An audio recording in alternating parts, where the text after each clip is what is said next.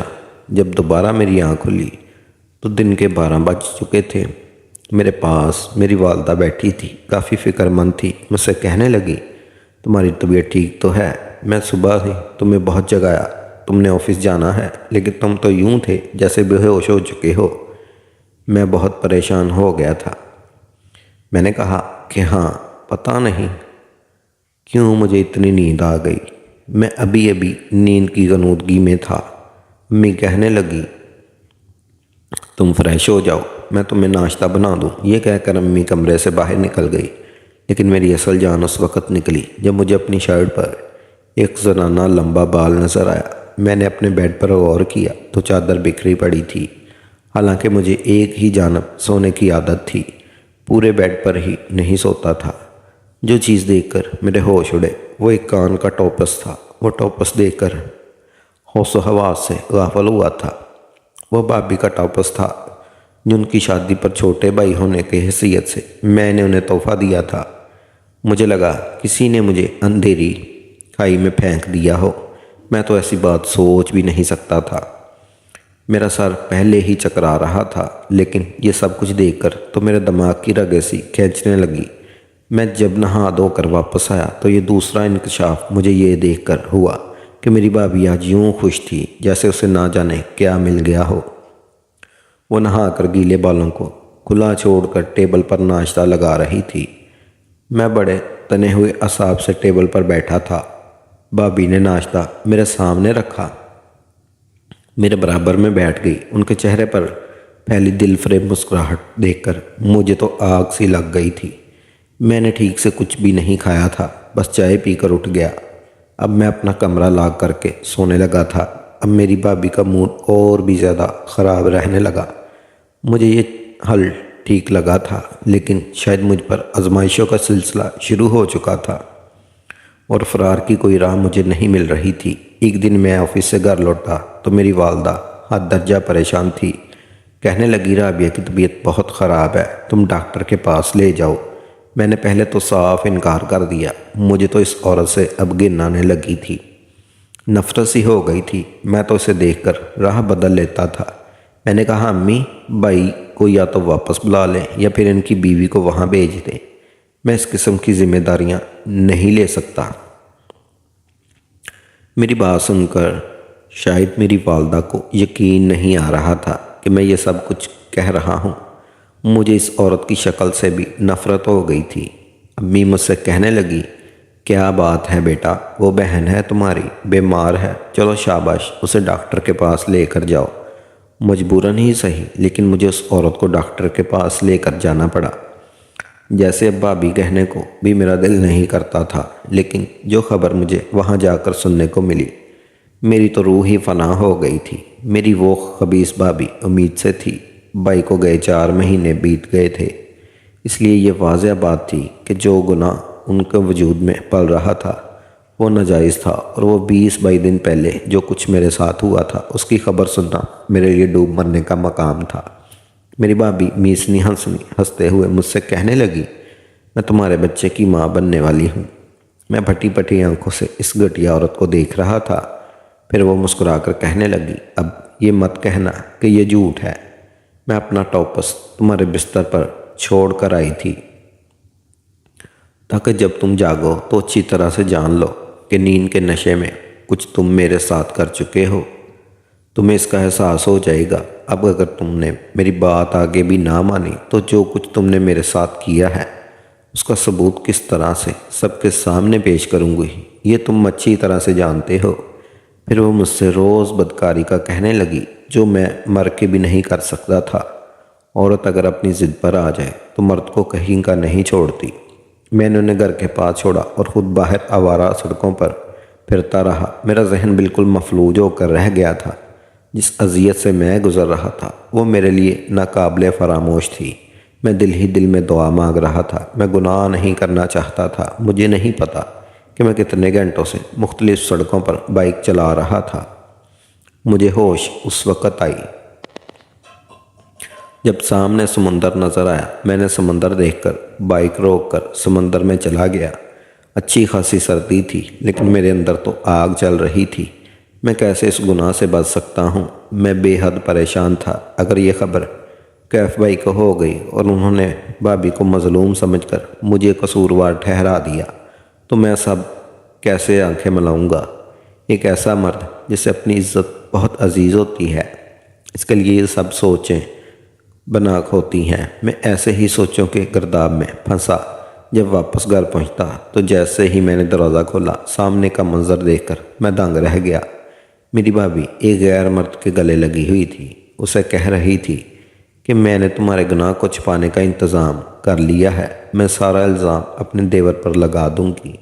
یہ سب سن کر میں ساری کہانی سمجھ گیا تھا۔ وہ مجھے اپنے گناہ کو چھپانے کے لیے استعمال کر رہی تھی۔ میں نے اس شخص کو پکڑ لیا اور اندھا دھند مارنا شروع کر دیا۔ مجھ سے بھابھی اس شخص کو چھڑوانے لگی۔ شور سے میری امی بھی اٹھ گئی۔